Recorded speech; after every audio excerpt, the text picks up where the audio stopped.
Spider plants, scientifically known as Chlorophytum comosum, are popular indoor plants cherished for their elegant foliage and air-purifying qualities.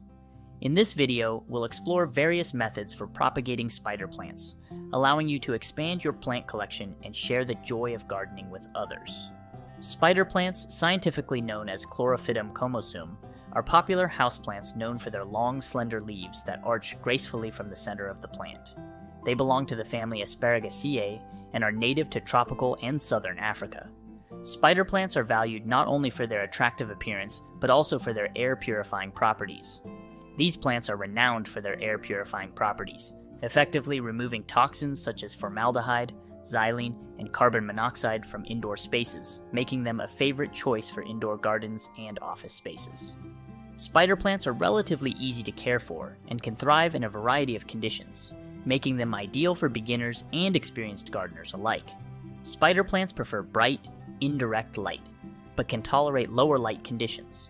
They also thrive in well-draining soil and prefer regular watering, allowing the soil to dry out slightly between waterings. Spider plants produce long, slender stems known as runners or stolons, which bear small plantlets or spiderets at their tips.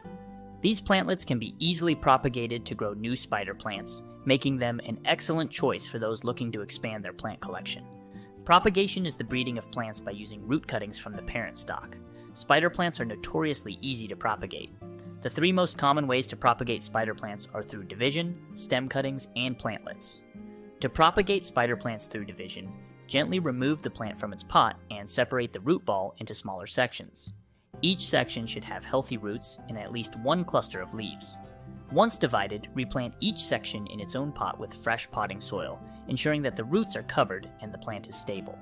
Water the newly potted divisions thoroughly and place them in a location with bright, indirect light. You can also propagate using plantlets. Spider plants produce plantlets or spiderets along the length of their stems.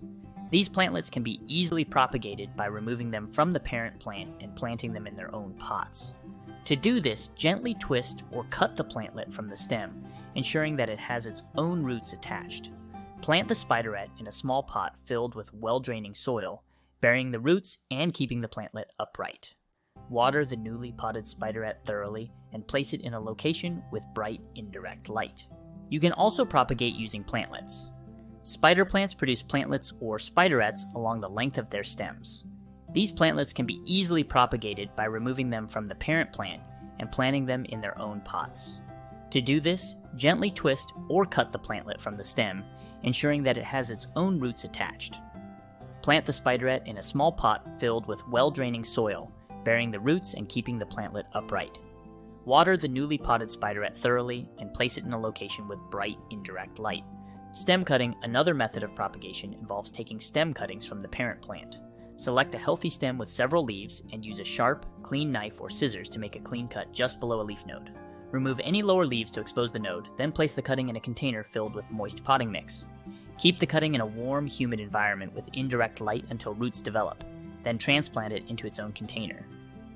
Division, plantlets, and stem cutting are effective propagation methods for spider plants and can result in healthy, thriving new plants with proper care and attention. From here on out, we will refer to the divisions, plantlets, or stems as offsets. There are two primary methods you can use to plant your offsets: soil propagation and water propagation. Water propagation involves placing the offsets in a container filled with water, ensuring that the roots are submerged while the foliage remains above the water line. If you use this method, be sure to change the water every few days to prevent stagnation and monitor root growth. When using the water propagation method for spider plants, you should consider moving the rooted cuttings to soil once they have developed a substantial root system. Typically, this occurs when the roots are about 1-2 inches, 2.5 to 5 centimeters long.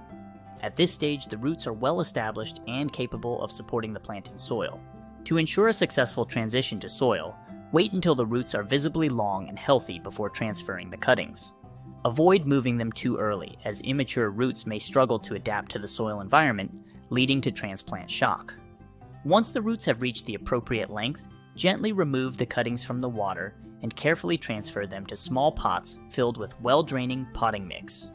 Plant each cutting at a depth that allows the roots to be fully covered while keeping the stem above the soil surface. After planting, water the soil lightly to settle it around the roots and provide moisture. Place the pots in a location with indirect sunlight and continue to water the plants regularly, ensuring the soil remains evenly moist but not waterlogged. By waiting until the roots are sufficiently developed before transferring the spider plant cuttings to soil, you give them the best chance of thriving in their new environment and establishing themselves as healthy, mature plants. You can also utilize soil propagation by planting the offsets directly into moist potting soil, burying the roots and ensuring that the foliage remains above the soil surface. Keep the soil consistently moist but not waterlogged, and provide indirect light. During the propagation process, there are a few things you want to look out for. Firstly, keep an eye on the base of the cuttings, where the roots will begin to emerge. Look for the development of small white roots protruding from the nodes or along the stem. Healthy roots will appear white or light-colored, firm and plump. They should exhibit turgidity, meaning they are filled with moisture and firm to the touch. Avoid roots that appear brown, mushy, or slimy, as these are signs of rot or decay. Healthy roots will also exhibit branching, with multiple fine root hairs extending from the main root. Additionally, observe the overall appearance of the cutting's roots, looking for uniformity in color and texture. If the roots appear uniform, firm, and vibrant, it's likely that they are healthy and actively growing. However, if you notice any signs of deterioration, such as browning, softening, or foul odors, it may indicate underlying issues with root health and propagation success. Additionally, monitor the foliage of the cuttings for signs of health and vitality.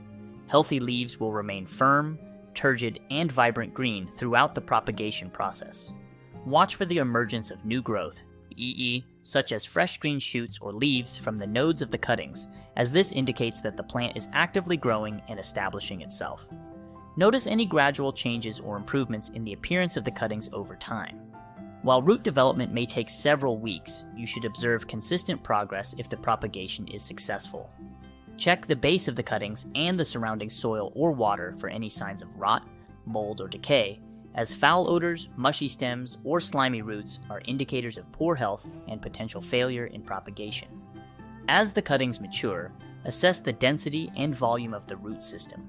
A healthy root system will be dense, with numerous fine roots branching out from the main stem.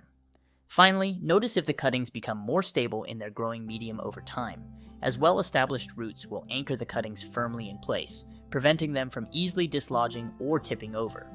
By observing these indicators, you can assess the progress of your spider plant cuttings and ensure that they are successfully taking root during the propagation process. To potentially speed up the root growing process when propagating spider plants, there are several methods you can try. Firstly, ensure that the spider plant cuttings are kept in optimal conditions, including a warm, humid environment with indirect sunlight. Ideally, maintain temperatures between 65–75 degrees Fahrenheit and consistent humidity levels. Using a rooting hormone on the cut ends of the spider plant cuttings before placing them in water or soil can also stimulate root growth. Rooting hormones contain plant hormones like auxins that encourage root formation. Starting with healthy spider plant specimens when taking cuttings for propagation is crucial. Healthy parent plants are more likely to produce vigorous cuttings with robust root systems. However, it's essential to remember that root growth takes time and varies depending on environmental factors and the health of the cuttings. Patience is key to successful propagation. After successfully propagating your spider plants, it's crucial to provide them with proper care to ensure their ongoing health and growth. Begin by placing your propagated plants in an area with adequate lighting. Spider plants prefer bright, indirect light, although they can tolerate lower light conditions. Position them near a window where they can receive filtered sunlight or artificial light if natural light is limited.